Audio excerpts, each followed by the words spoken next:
Bonjour à tous, bonjour, bonsoir selon où vous êtes dans le monde et à quel moment vous allez assister à cette conférence. Nous sommes très heureux d'être à nouveau parmi vous ce soir et vous remercions pour votre présence. Et donc ce soir, comme vous avez pu le voir à l'écran au départ, je vais d'ailleurs le remettre, voilà. Donc la conférence sera, le thème de la conférence d'aujourd'hui sera l'autisme ou trouble du spectre autistique, qui sera donné donc par notre sœur Morissette Ruchot, qui est ici à l'écran. Donc bonsoir Morissette. Bonsoir Charles, bonsoir tout le monde. Donc Morissette, elle est présidente du centre Résonance spirituelle de Dunkerque, hein, et elle fait partie aussi du bureau de la Fédération Spirit française, et elle collabore aussi avec le mouvement Spirit francophone. C'est donc la Fédération Spirit française et le mouvement Spirit francophone, donc ils font la promotion de ces conférences, dont celle de ce soir. Voilà. Et donc on a une ou deux conférences par mois, donc vous pouvez voir ces conférences et le programme sur sur notre site internet, hein. Donc là vous avez le site de la Fédération Spirit française, donc c'est spiritisme.org, ou sur celui du mouvement Spirit français francophone qui est lmsf.org. Et donc ce sera on les passe sur les chaînes YouTube Alan Kardec de la Fédération Spirit française et Regard Spirit du mouvement Spirit francophone. Voilà. Eh bien, Morissette, bienvenue. Merci pour cette conférence. Et donc, je pense on démarre quand tu veux. Très bien.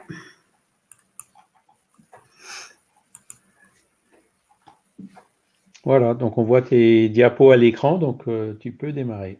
Très bien. Eh bien, bonsoir à tous et merci Charles pour cette invitation. C'est toujours un plaisir donc de pouvoir partager un petit peu d'expérience avec le monde virtuel, voilà, parce que aujourd'hui les conférences se font quand même beaucoup en virtuel. Donc, je vais vous présenter, comme Charles l'a dit, la conférence sur l'autisme ou le trouble du spectre autistique. Et nous allons donc voir un petit peu les comportements et tout ça d'une personne atteinte d'autisme. Donc, selon la classification internationale des maladies de l'OMS, donc la CIM-10, l'autisme est un trouble envahissant du développement qui affecte les fonctions cérébrales. Il ne fait plus partie des affections psychologiques ni des maladies psychiatriques comme la schizophrénie, qui ne survient jamais avant l'âge de 8 ans. Dans la DSM-5, la définition a été remplacée par le terme « trouble du spectre autistique ».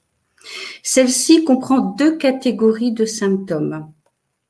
Les troubles de la communication et des interactions sociales, le caractère restreint et répétitif des comportements, des intérêts ou des activités. Pour la science, l'autisme est encore mal connu, mais il semble y avoir un consensus dans la communauté médicale pour admettre la multiplicité de ses causes et son origine organique.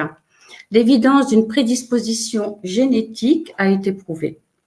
Sous fond d'origine multifactorielle, il se dégage 3 approches scientifiques associées au déclenchement de l'autisme. L'approche génétique, selon laquelle la prédisposition semble évidente, une centaine de gènes ont été identifiés pour leur rôle dans les troubles du spectre autistique. L'approche neurobiologique, selon laquelle il s'agirait d'un trouble du système nerveux central. Et l'approche environnementale, selon laquelle l'autisme découle d'une agression précoce provenant de facteurs environnementaux, c'est-à-dire la pollution, les agents infectieux, les métaux lourds, etc. Il n'existe donc pas un autisme, mais des autistes. Les manifestations varient d'un enfant à un autre. Pour définir le degré de la sévérité du syndrome, différentes échelles de diagnostic et tests de quotient intellectuel existent. Les systèmes de cotation diagnostique, pas d'autisme, l'enfant, c'est-à-dire ne présente aucun des symptômes caractéristiques de l'autisme. L'autisme léger, l'enfant présente seulement quelques symptômes ou un léger degré d'autisme. L'autisme moyen, l'enfant présente un certain nombre de symptômes ou un degré moyen d'autisme. Et l'autisme sévère, l'enfant présente beaucoup de symptômes ou un degré extrême d'autisme.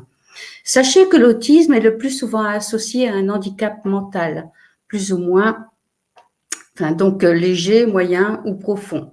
Seule une minorité a une intelligence normale, voire supérieure. Ce sont les autistes Asperger. Voilà. Donc, on ne guérit absolument pas donc de l'autisme.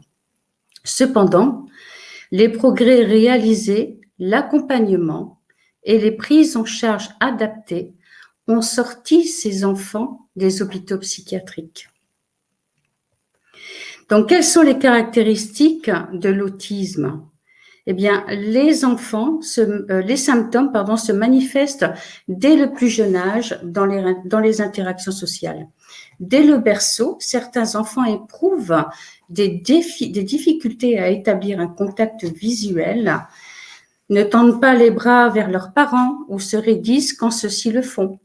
D'autres, les bébés dits faciles, peuvent rester des heures à regarder la lumière danser au plafond, sans signifier par des pleurs leurs besoins.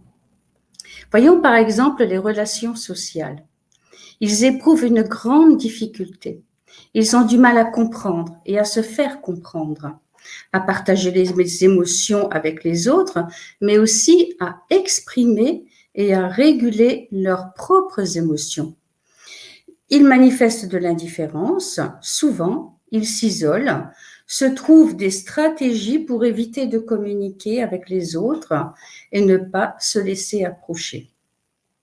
Nos conventions et nos règles n'ont aucun sens pour eux. Ils ne les comprennent pas. C'est avec beaucoup de maladresse qu'ils cherchent à établir un contact. Si à l'âge adulte, ils sont actifs socialement, ils auront des comportements qualifiés d'étranges ou d'inadaptés. En ce qui concerne la communication, c'est d'abord le processus qui est perturbé, mais également les moyens et la manière dont ils communiquent. 25% ne parlent pas ou ont un langage très limité.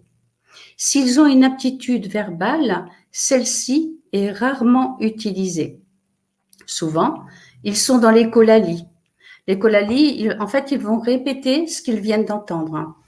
L'enfant répète les sons, les mots ou les phrases entendues, par exemple, la phrase d'un dessin animé ou d'une publicité.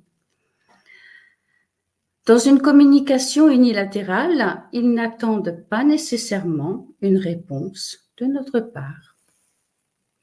Donc, on voit ici, en fait, quelques images que l'on trouve sur le site donc de Orange, oui, parce qu'ils s'étaient investis dans l'autisme. Donc, on voit ici dans cette première image, leur compréhension du langage souvent est au premier degré et rend la communication vraiment très, très, très difficile. Par exemple, si vous dites à un enfant autiste, tu vas te faire enguirlander, pour lui, il peut imaginer un sapin et on lui met des guirlandes, voilà, comme on les mettrait au sapin. Vous voyez, si on lui dit va jouer dehors, il va pas comprendre. Même s'il n'est pas habillé, il va aller jouer dehors. Enfin, vous voyez, il comprend pas du tout notre façon de communiquer.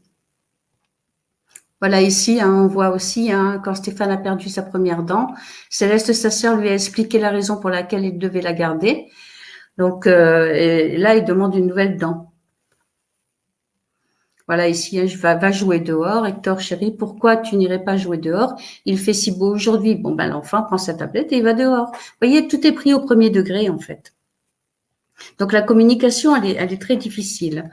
Donc, ils vont compenser ce déficit par le langage non verbal, par exemple des mimiques, des gestes, des objets et aussi des comportements.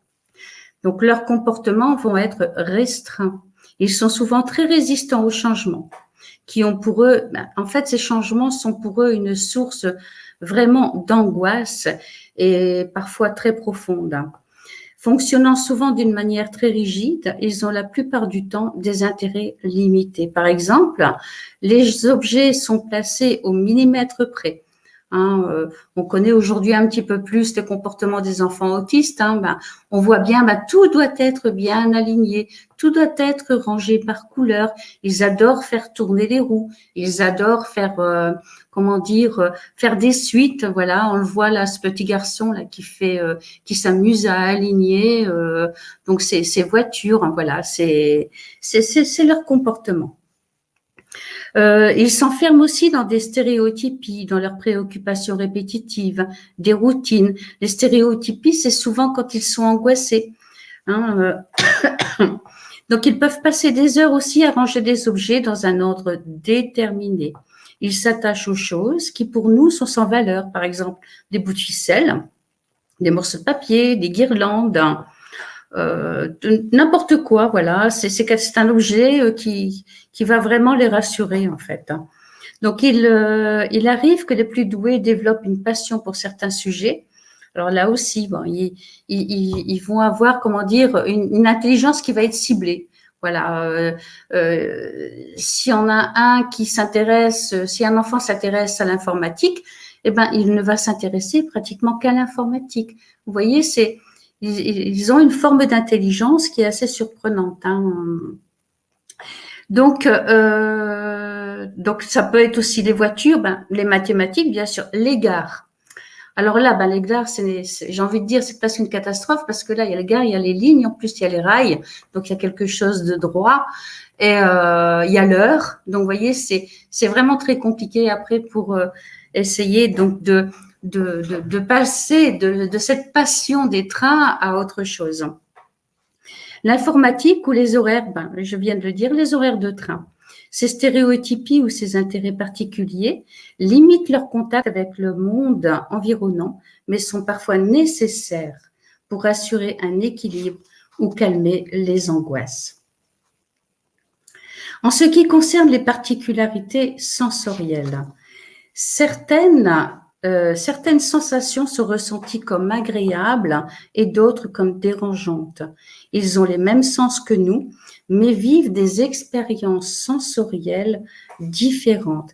Par exemple, au niveau du toucher, beaucoup n'aiment pas être touchés, mais ils ont aussi une hypersensibilité. Et pour nous, tous les sens, tout ce que nous sentons, entendons, voyons, enfin, la vue peut-être pas, mais le goûton, tout ça peut être démultiplié en fait pour un enfant, une personne atteinte d'autisme. Donc le bruit, par exemple, ça peut être quelque chose d'horrible. Les lumières peuvent aussi être parfois terrifiantes. Vous voyez, moi je me souviens d'une jeune fille que j'accompagnais. Je devais lui apprendre un petit peu la vie à l'extérieur. Et rien que le fait qu'il y avait des lumières à l'entrée d'un magasin, ça l'a bloqué, ça provoquait une crise. Vous voyez, donc c'est tout un apprentissage qui doit être fait. Après, par rapport vous savez, ils n'arrivent pas non plus à généraliser les choses et parfois l'apprentissage. Donc, ce qu'ils vont apprendre avec l'éducateur ou en classe, s'il n'y a pas un travail qui est fait de généralisation, ils vont simplement chercher ce qu'ils ont appris en fait à la classe. Je donne un exemple. Par exemple, si vous travaillez donc par rapport à la reconnaissance donc des fruits, des légumes, pour nous ça semble tout à fait basique, mais non, il faut le faire. Et donc si vous travaillez toujours avec une pomme ou avec une image et que cette pomme, cet enfant doit reconnaître la pomme, au début, il va reconnaître la pomme sur cette image. Vous lui donnez l'objet réel, il ne va pas obligatoirement le reconnaître. Si vous lui mettez une pomme rouge, pour cet enfant, ce ne sera pas une pomme, ce sera autre chose. Il ne sait pas quoi, il va peut-être dire une tomate. Mais pourquoi? Parce qu'il fait des associations et donc la couleur rouge est associée à une tomate et non pas à une pomme puisqu'on ne lui a pas appris. voyez, donc c'est vraiment subtil. Hein, il faut partir de l'apprentissage vraiment sur les bases et essayer de comprendre toute leur stratégie aussi. Alors, en ce qui concerne les particularités sensorielles, ça, je vous l'ai dit. Mais ce n'est pas parce que leur fonctionnement est singulier que ces enfants sont absents. D'une façon particulière ou inadaptée, ils sont bien présents.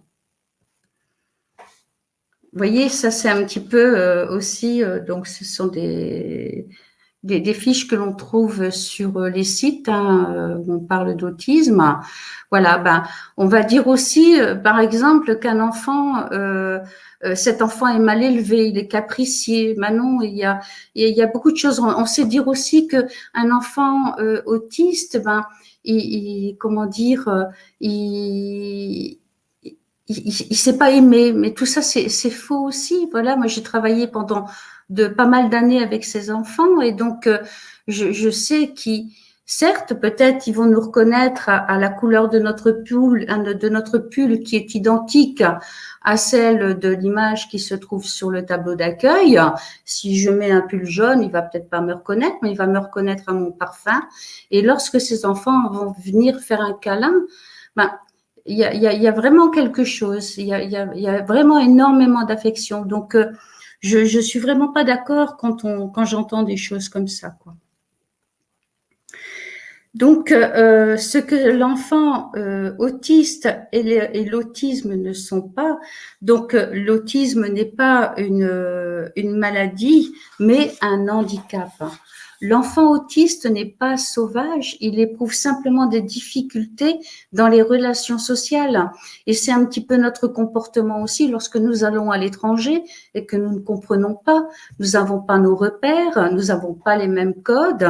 Donc voilà, c'est un peu compliqué. Donc ce n'est pas non plus un enfant qui est mal élevé ou capricieux.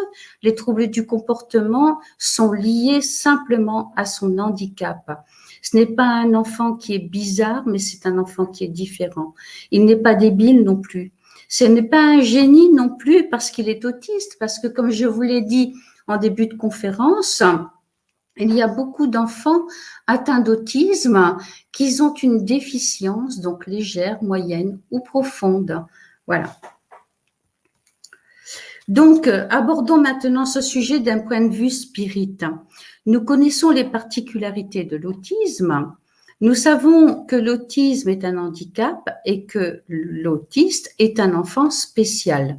Néanmoins, nous sommes tous des enfants et des adultes spéciaux. Nous avons tous des déficits. Nous sommes incarnés pour travailler les déficiences dues à nos imperfections, qui handicapent notre évolution spirituelle et morale. Et nous sommes tous déficients devant la loi d'amour. Donc, quel élément la philosophie spirit apporte-t-elle sur les causes de l'autisme? Eh bien, le spiritisme nous parle déjà de la réincarnation comme un processus d'apprentissage. L'esprit passe par un nombre incalculable de corps physiques, assumant par conséquent d'innombrables personnalités jusqu'à ce qu'il soit épuré et qu'il ait acquis, pour son plus grand bien, la sagesse et l'amour. Que cet esprit ait choisi son incarnation avec l'aide de ses guides ou que celle-ci lui a été imposée n'a aujourd'hui aucune importance dans notre monde. Ce que nous devons retenir, c'est que cet esprit est là pour évoluer et nous faire évoluer. Nous sommes tous et toutes dans les manifestations physiques de la loi divine. Donc ici, un extrait du Consolateur. La vérité incontestable est que le caractère divin de la nature sera toujours magnifique et lumineux. Néanmoins, chaque esprit le verra sous le prisme de son cœur, mais dans la douleur comme dans la joie, dans le travail heureux comme dans l'expérience scabreuse, toutes les créatures devront considérer la réincarnation comme un processus de sublime apprentissage fraternel accordé par Dieu à ses enfants sur le chemin du progrès et de la rédemption. Voilà, là-dessus aussi, j'insiste beaucoup. Vous voyez, chez nous, on a une maman qui a un enfant polyhandicapé. Et comment dire, on catégorise beaucoup. On va parfois on entend des jugements, on attend les gens trouvent des réponses par rapport à la réincarnation. Bon ben voilà. Si certaines familles ont des enfants handicapés, c'est qu'ils ont dû faire beaucoup de mal dans une vie antérieure. Eh ben, on va voir que non, pas obligatoirement. Vous voyez, donc, on n'a pas les éléments pour pouvoir juger. Comme je le dis, aujourd'hui, dans notre monde, tout ça, ça n'a absolument pas d'importance. Ce qu'il faut voir, c'est que cette maman, cette famille est extrêmement courageuse parce que avoir un enfant différent, c'est pas facile. Vraiment, le quotidien, et c'est un combat, mais ce qui les porte, donc c'est par expérience et en pensant à cette maman, ben c'est l'amour qu'ils ont pour leur enfant. Voilà, c'est un amour incroyable, c'est une force incroyable. Et ce que j'ai rencontré dans ma profession, ça n'a été que des parents comme ça. Vous voyez, donc des parents qui avaient un amour inconditionnel, ben pour cet enfant, même s'il souffrait, hein, parce que les parents souffrent, hein, mais ils ont cet amour inconditionnel. Et c'est vraiment une belle leçon de vie. Hein, il nous apporte vraiment des choses qui vont nous permettre de relativiser notre propre existence, rien qu'en observant leur vie, leur quotidien, rien qu'en les écoutant. Voilà, on apprend à relativiser nos souffrances et notre vie ou notre quotidien. Donc, on voit ici donc la loi de pardon, excusez-moi. L'enseignement spirit explique également que tout effet a une cause et que la loi de cause à effet touche tout l'univers. Cette loi ne doit donc pas être considérée comme un châtiment ou une punition divine, mais comme un processus d'évolution. Hein, c'est simplement pour revenir un peu sur ce que je vous ai dit, sur ce que je viens de vous dire. Donc, la Terre étant un monde d'expiation et d'épreuves, chaque existence ou situation est le témoignage d'un processus de réajustement pour l'esprit par rapport à ses expériences ou à ses erreurs passées. En effet, nous sommes les héritiers de nos propres actes. Dans chaque incarnation, nous comptabilisions les gains et les pertes pour notre évolution et parfois, nos dettes sont parfois très lourdes. Donc, le spiritisme reconnaît la dimension spirituelle de l'homme, c'est-à-dire sa trinité, corps, père-esprit et âme. Il ne réduit pas l'être humain à une simple manifestation corporelle. Le médecin spirit examine et ausculte l'homme sous tous les angles et prend en compte l'esprit immortel. Donc, voyons dans les causes spirituelles la relation avec l'esprit. La philosophie nous apprend que l'esprit est à l'origine de toutes les infirmités. En effet, les pensées, les actions, les fautes, la mort violente, le suicide, l'avortement, les dépendances et la culpabilité que ces erreurs génèrent vont se fixer dans la trame du Père-Esprit et provoquer de profondes lésions qui vont altérer le corps somatique. L'entité spirituelle se retrouve en quelque sorte piégée dans un corps incapable de communiquer.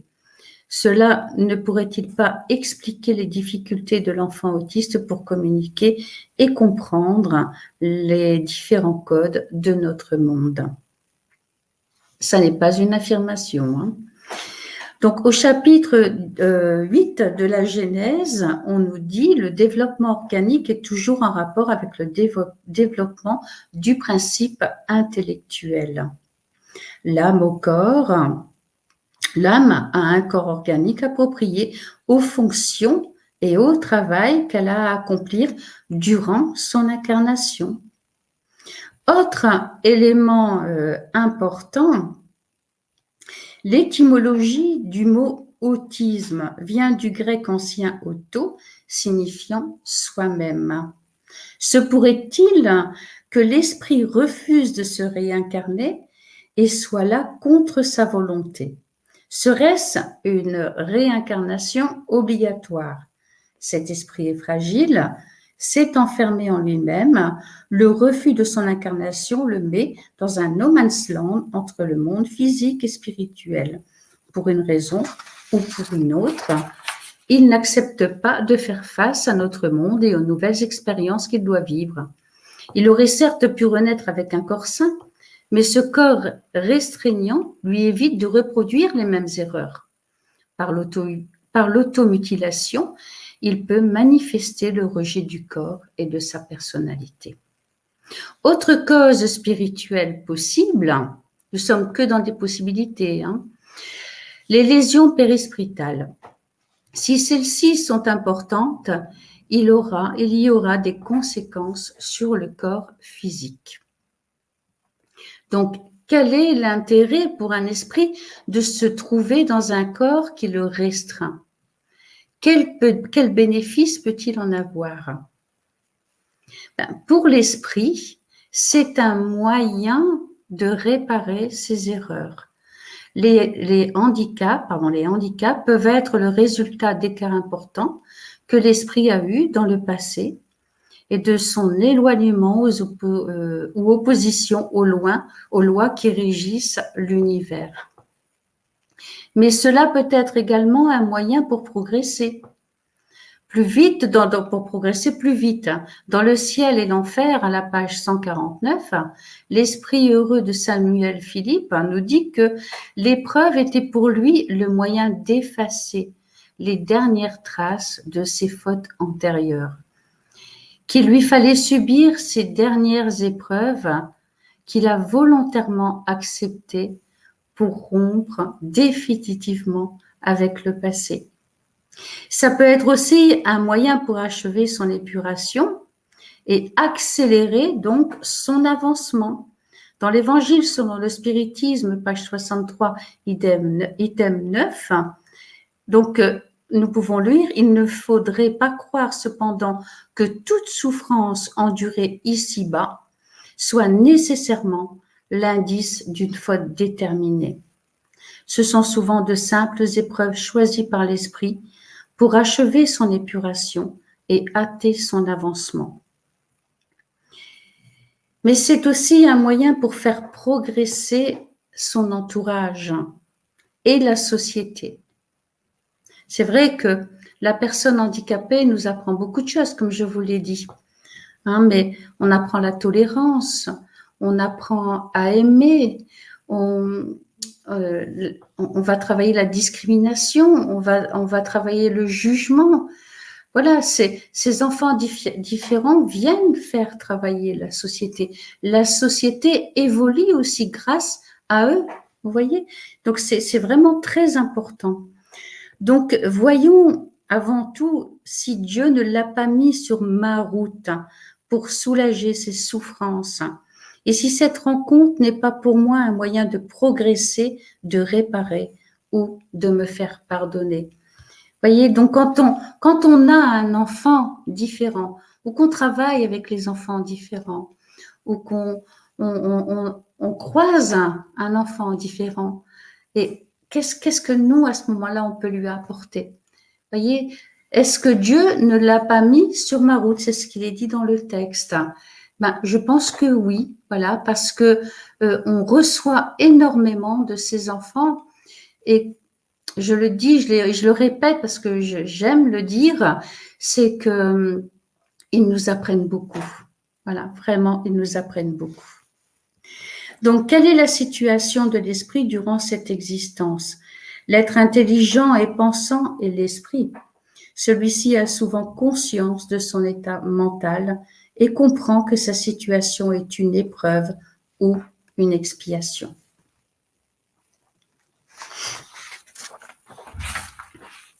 Mais c'est toujours, faut bien retenir cela, c'est toujours le corps et non l'esprit qui est désorganisé. Dans son fort intérieur, l'esprit a conscience de ce qu'il vit, mais ne peut pas changer les choses. Donc, dans le livre des esprits à la question 375, il est écrit « Imagine maintenant que l'organe qui préside aux effets de l'intelligence et de la volonté soit partiellement ou entièrement attaqué ou modifié. Il te sera facile de comprendre que l'esprit n'ayant plus à son service que des organes incomplets ou dénaturés, il en doit résulter une perturbation de l'esprit par lui-même et dans son fort intérieur, à parfaite conscience et dont il n'est pas maître d'arrêter le cours. Donc il n'est pas maître d'arrêter le cours. Les organes ont bien sûr une influence sur les manifestations des facultés de l'esprit, mais ils ne donnent pas les facultés. À la question 372 du livre des esprits, il est dit qu'un bon musicien avec un mauvais instrument ne refera pas de bonne musique et cela ne l'empêchera pas d'être un bon musicien. Donc, il ne faut pas perdre de vue que de même que l'esprit agit sur la matière, celle-ci réagit sur lui dans une certaine mesure et que l'esprit peut se trouver momentanément impressionné par l'altération des organes par lequel il se manifeste et reçoit ses impressions. Il peut arriver qu'à la longue, la répétition des mêmes actes finisse par avoir sur l'esprit une influence dont il n'est délivré qu'après sa complète séparation de toute impression matérielle. Donc, dans les coulisses du théâtre de la vie, l'esprit a plus ou moins conscience de son état. Seul le corps physique souffre du handicap. Derrière les rideaux se trouve peut-être une grande intelligence, lucide et objective pour diriger le corps. Une conscience qui surveille et s'oppose au contact. Un esprit parfois capable de résoudre des équations mathématiques et scientifiques, mais très déficitaire en communication et en interaction sociale. L'attention particulière aux objets qu'il peut déplacer ou faire tourner indéfiniment, la fixation, les stéréotypies, la ritualisation, les routines, la rigidité ou changement peuvent nous faire penser que l'esprit qui se trouve dans leur corps physique refuse d'exécuter ce qu'il était programmé, même si nous ne croyons pas à la réincarnation. Il est clair que l'enfant autiste rejette le contact avec la vie, à tel point que l'autre, le parent ou l'éducateur, devient un prolongement de lui-même, un filtre entre lui et le monde qu'il refuse de toucher. Cependant, malgré toutes les difficultés du handicap, l'esprit progresse. C'est la loi du progrès. Dans un corps physique, et cela, quelle que soit son apparence, réside un esprit plus ou moins endetté. Dans un corps physique mutilé peut aussi se trouver un esprit très évolué. Nous avons vu les causes spirituelles pour lesquelles l'esprit se réincarne dans un état autistique. Et celles-ci sont nombreuses. Donc le choix de la réincarnation ou réincarnation imposée, cette épreuve accélère son sauvetage. Et en obligeant les parents, les éducateurs et les professeurs à un travail d'amour, de pardon, de renoncement, de dévouement, cet enfant apporte une magnifique leçon de vie. Si nous partons du principe que rien n'arrive par hasard et acceptons profondément que la justice divine soit simplement la loi d'amour, nous voyons ici l'opportunité pour l'esprit de grandir et d'évoluer. Un enfant particulier ou spécial est simplement la manifestation de l'amour divin. Et dans la limite du développement de ses forces physiques et intellectuelles, ce que l'un ne fait pas, l'autre le fait. C'est ainsi que chacun sur Terre a un rôle utile. Donc la famille va évoluer. En effet, les parents sont très souvent affectés par l'annonce du handicap. Et quel que soit l'âge de l'enfant, lorsque celui-ci est prononcé, les parents vont vivre un sentiment d'échec, celui de ne pas avoir conçu un enfant normal ou un enfant en bonne santé. Le handicap sera considéré comme une terrible épreuve. Cependant, pour la philosophie spirit, ce sont des esprits qui se sont réincarnés dans une famille avec le cœur. C'est une expérience de vie et l'épreuve sera profitable pour tout le groupe. Il faut donc tout mettre en œuvre pour ne pas perdre l'opportunité que la Providence offre pour notre évolution. Je vous l'ai dit aussi, la société va évoluer. L'attitude parentale est aussi fortement influencée par la manière dont la société perçoit la différence, le hors norme. Un enfant autiste est tellement différent qu'il peut susciter de l'inquiétude. C'est la peur de l'inconnu. Et parce qu'il bouscule parfois les conventions sociales, il arrive qu'il provoque un malaise chez les autres. Je me souviens, il fallait travailler avec une petite fille et cette petite fille, les parents étaient vraiment en grande difficulté. Elle se mettait... donc dans mon travail, j'appliquais la méthode ABA, donc c'est du comportementalisme. Et c'est pas toujours facile parce que ça provoque parfois de grosses crises. Et donc le travail à faire avec cette petite fille, c'était que les parents pouvaient sortir en ville avec leur enfant sans qu'il y ait de troubles de comportement. Donc mon travail à moi, c'était de travailler là-dessus, bien sûr, de provoquer parfois certaines réactions. Et donc il fallait faire le tour du quartier parce que cette petite fille se mettait toujours au sol. Et elle rigolait, et puis voilà, elle était un petit peu dans ce qu'on peut dire une sorte de provocation, quoi. En tout cas, elle recherchait l'attention, une recherche d'attention. Et donc, moi, la réaction que je devais avoir, c'était un petit peu, pour éteindre un petit peu ce comportement, c'était un petit peu de l'indifférence, c'est-à-dire que je devais montrer à cette petite fille qu'elle ne me touchait pas, en fait, voilà. Et il y avait parfois des gens qui venaient, qui me demandaient si j'avais besoin d'aide et si l'enfant faisait un malaise. Ça partait toujours d'une bonne intention. Mais il y avait aussi donc des regards que je croisais, et là, sincèrement, je me mettais à la place des parents parce que ces regards croisés, ils étaient terribles, ils étaient foudroyants, vraiment foudroyants parce que ils étaient remplis de jugement et parfois des paroles. Mais regarde-moi ça, voilà, cette maman, elle est même pas capable d'élever correctement son enfant. C'est ce que je vous disais tout à l'heure. Un enfant autiste, ce n'est pas un enfant qui est mal élevé. Les parents font ce qu'ils peuvent, vraiment ce qu'ils peuvent, parce que je vous l'ai dit, c'est très très très compliqué. C'est difficile le quotidien avec un enfant autiste, surtout quand celui-ci a de gros troubles du comportement. Donc voyez, la société, elle a encore beaucoup de choses à apprendre. Les gens ont toujours ce regard qui a toutes les solutions, toutes les réponses.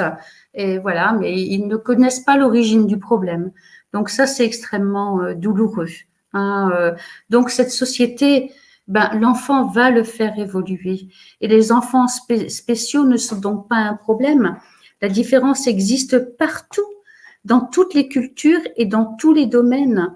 Chez tous les êtres humains, la différence, elle est sociale. Elle est la richesse de la vie. Il y en a qui sont simplement plus visibles que d'autres. La différence, c'est l'ordonnance de Dieu pour le progrès de l'humanité et le traitement s'applique à toute la planète. Donc, nous devons changer notre regard et nos comportements. Tous les êtres sont des enfants de Dieu. L'esprit de l'enfant autiste accepte sa croissance spirituelle. Il faut arrêter de mettre en relief son problème.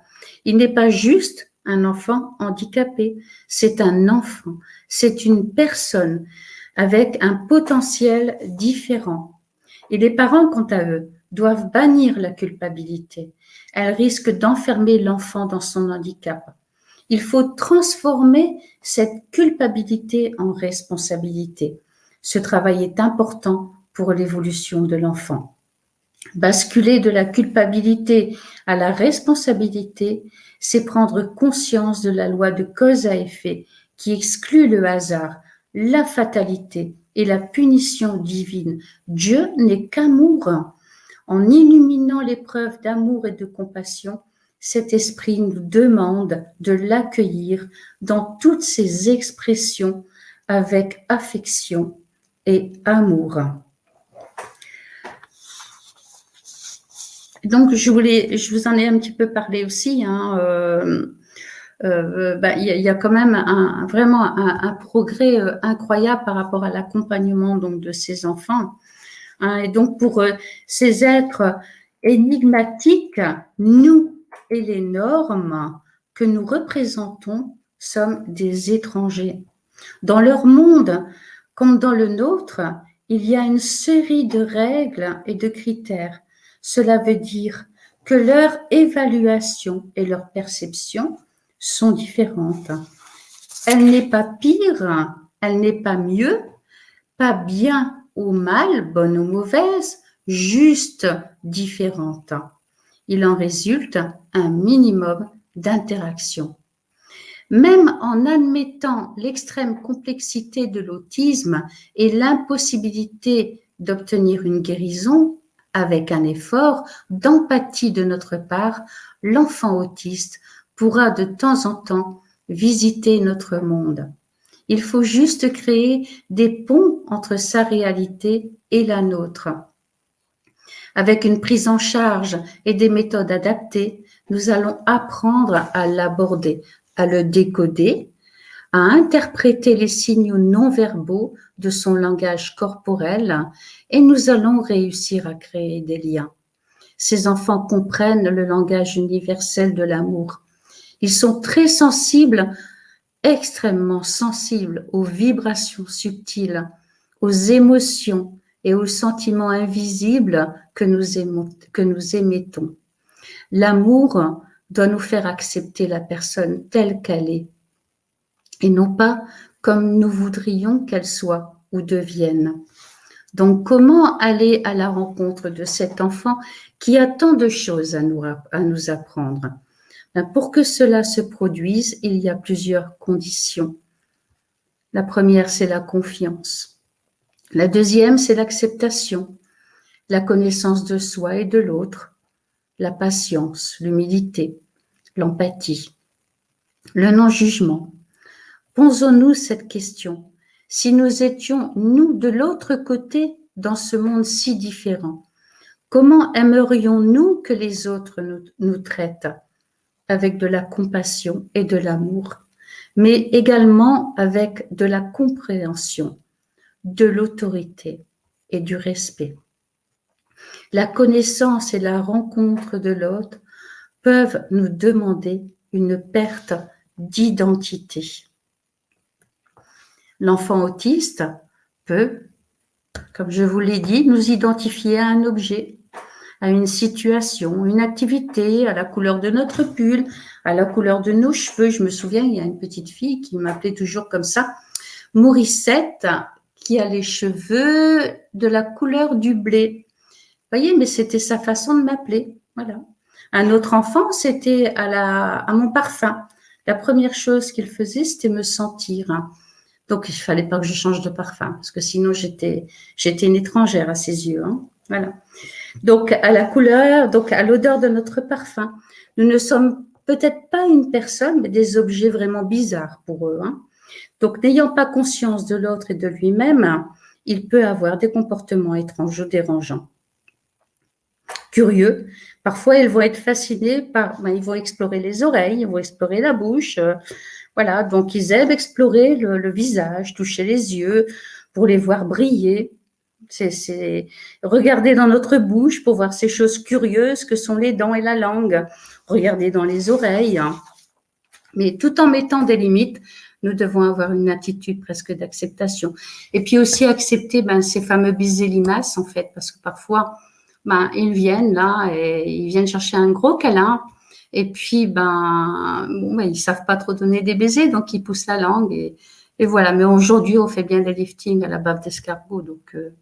Donc, dans un premier temps, laissons-le venir vers nous, nous apprivoiser en l'observant, essayons de comprendre sa logique avant de vouloir lui imposer directement notre réalité. Pour cet enfant, chaque visite qu'il va faire dans notre monde sera pour lui une énorme pression qui peut le conduire à de l'automutilation ou de l'agressivité, qui sont les expressions de son refus ou de son angoisse. Donc, quelques pistes pour bien l'accueillir. Eh ben, je vous ai expliqué tout à l'heure que pour l'enfant autiste, ce qui était extrêmement difficile, c'était tout ce qui était les bruits, tout ce qui était les odeurs. Voilà, lorsque nous travaillons avec des enfants autistes, il faut pas mettre, par exemple, un parfum qui est trop fort, ça sert à rien.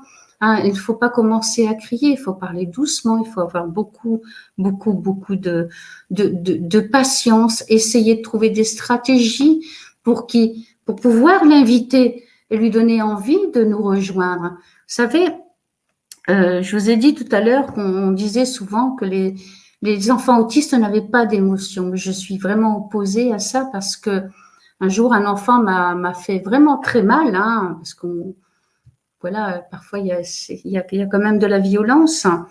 Mais cet enfant, lorsqu'il a vu qu'il m'avait blessée, il m'avait blessée, donc il m'a regardé et puis il savait plus quoi. J'avais jamais vu ça, mais c'était vraiment un moment plein d'empathie de la part de cet enfant. Je sais pas trop comment expliquer ça, mais cet enfant est venu et m'a pris dans ses bras. Vous voyez, donc on ne me dise pas que les enfants autistes n'ont pas de sentiments, n'ont pas d'émotions. Non, ils ont tout ça, ils sont constitués comme nous, mais ils ne savent pas toujours comment l'exprimer. Il faut presque leur apprendre. Parfois, leur moyen de communication, ça va être un coup, ça va être une claque, ça peut être plein de choses, mais il faut tout recommencer, leur apprendre un moyen de communication qui est adapté. Voilà, donc en conclusion, donc je tenais vraiment à vous présenter la personne autiste, car il peut arriver que les parents sollicitent un centre pour que leur enfant particulier reçoive l'enseignement spirit. Le refuser prétextant le handicap et pour moi de la discrimination, bien sûr, surtout venant d'un centre, à nous de faire des efforts. Accueillons-les et pour éviter les crises, apprenons à les connaître. Même s'ils ne mettent pas de sens à Dieu, à la réincarnation, à la loi de cause à effet, ils sont très sensibles à l'amour et aux vibrations et ils recevront plein de choses du monde spirituel lorsqu'ils viendront dans les centres. Donc, ne pensons plus sanctions ou punitions divines. Derrière ces mots, il y a le jugement qui vient alourdir l'épreuve des parents. Demandons-nous ce que cet enfant est venu nous apporter. Quelle opportunité va-t-il nous offrir aujourd'hui qui va me permettre à moi, personne normale, de progresser? Chaque instant avec lui est une occasion de lui montrer ma reconnaissance. Le handicap, quel qu'il soit, me permet de travailler la patience, l'amour, le dévouement et la tolérance. Si l'autisme est une limitation pour l'esprit qui restreint ses relations avec son entourage et son environnement, cela n'empêche pas l'esprit de recevoir et de percevoir toutes les manifestations de l'amour et de l'affection. S'il ne comprend pas les paroles, il reçoit l'amour que nous lui envoyons. Il est très sensible aussi à notre état émotionnel. Ces enfants particuliers viennent nous bousculer, c'est vrai. Ils vont nous apprendre, comme je vous l'ai dit, à aimer, à donner. C'est la providence divine et la loi d'amour en action. Les différences expliquent la bonté divine et le processus d'évolution de l'esprit.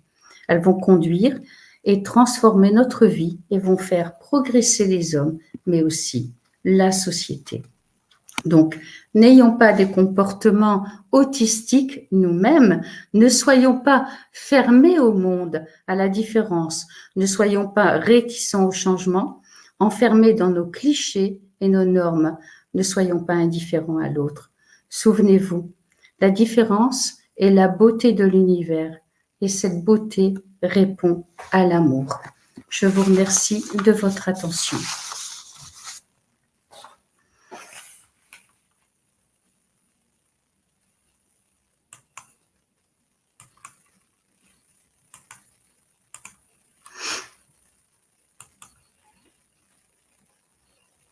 On ne t'entend pas, Charles. Ah oui, excuse-moi. Donc c'est nous qui te remercions pour cette très belle conférence, très très instructive, beaucoup d'informations, beaucoup d'amour aussi surtout, c'est ça qui est merveilleux.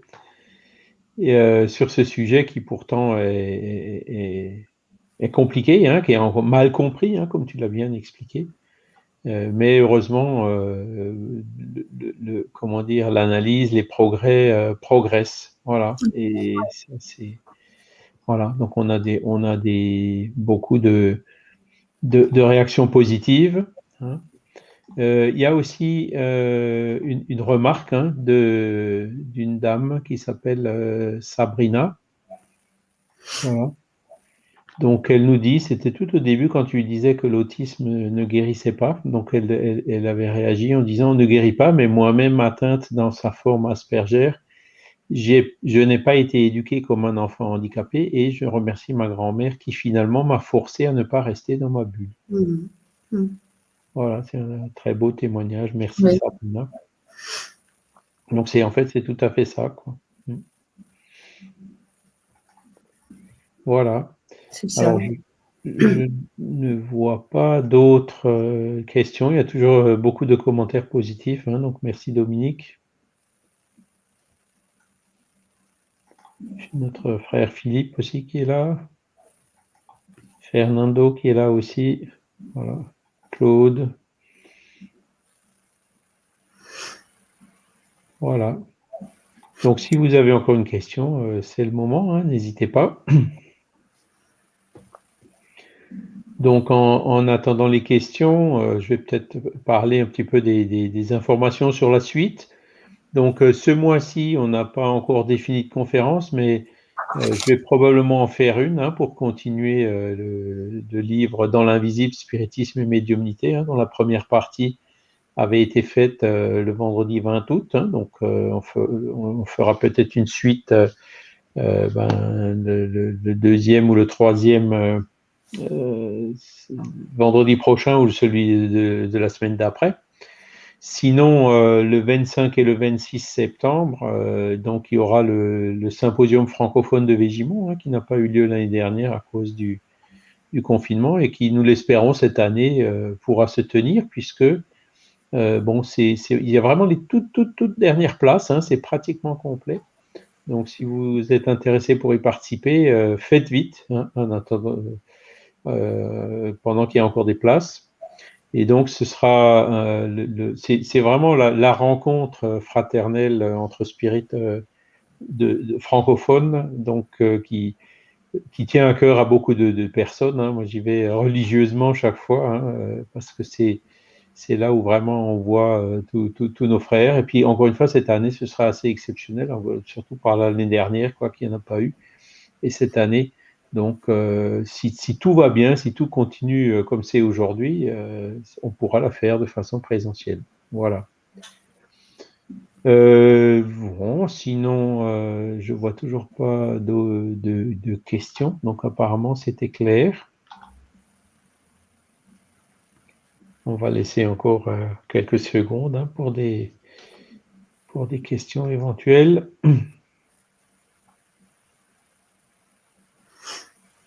Je voulais rajouter aussi peut-être qu'aujourd'hui, il y a quand même beaucoup il y a quand même pas mal d'outils, hein, justement pour travailler hein, et apprendre, pouvoir faire un apprentissage avec les enfants, quoi.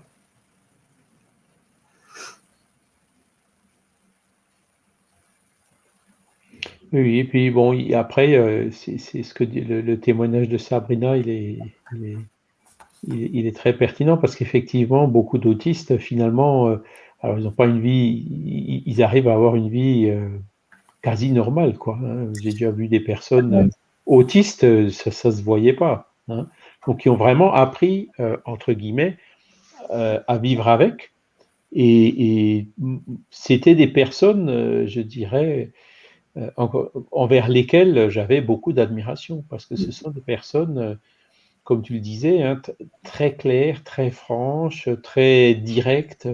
Il y a pas beaucoup de surprises, hein. C'est Non. vraiment des personnes qui, voilà, sont très, très agréables, voilà. Et puis il y a Mais le ça ne touche qu'à peu près 10% des personnes atteintes d'autisme. mmh Les autres 90%, c'est un c'est un peu peu plus plus compliqué compliqué, parce qu'il y a une mmh. déficience qui est associée à l'autisme. Et comme tu disais, c'est vrai que c'était une belle phrase. On a tous des déficiences dans l'amour, hein, c'est ça? Ben oui, on est tous déficients par rapport à la loi d'amour, puisque nous sommes réincarnés ici sur Terre. Donc voilà. Si on était parfait, on serait pas là. Ou C'est alors, voilà. différemment, quoi, en tant que missionnaire. Voilà. Bah, écoutez, bon, je vois, il y a toujours pas de questions, hein, il y a toujours, le même nombre de personnes avec nous. Donc, ben, écoutez, on tient à vous remercier, encore une fois pour votre participation. Tu veux peut-être, donner tes paroles finales, Morissette? Non, en tout cas, je te remercie, Charles, hein. Comme je dis, c'est toujours une opportunité et un plaisir de partager un peu ce que nous savons, nos expériences. Et moi, je remercie aussi toutes les personnes qui sont là avec nous ce soir ou qui verront cette conférence demain ou un autre jour. Mais voilà, ce fut pour moi vraiment un plaisir. Alors, on a un nouveau commentaire qui vient d'arriver, hein, donc de Manon, qui nous dit, mon neveu est autiste, il a perdu son père jeune et son autisme s'est aggravé. Ouais, ouais. Hein, ça fait partie effectivement Ouais. des épreuves difficiles de la vie, quoi.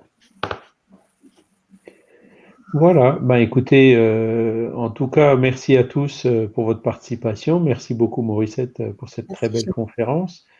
Donc, encore une fois, suivez-nous sur notre site Facebook. Venez voir de temps en temps le site internet et vous aurez les. Abonnez-vous aux chaînes YouTube et puis donc dès qu'il y aura une nouveauté, vous serez prévenus. Voilà. Donc, merci à tous. Je vous souhaite encore une excellente fin de soirée et je vous dis à bientôt.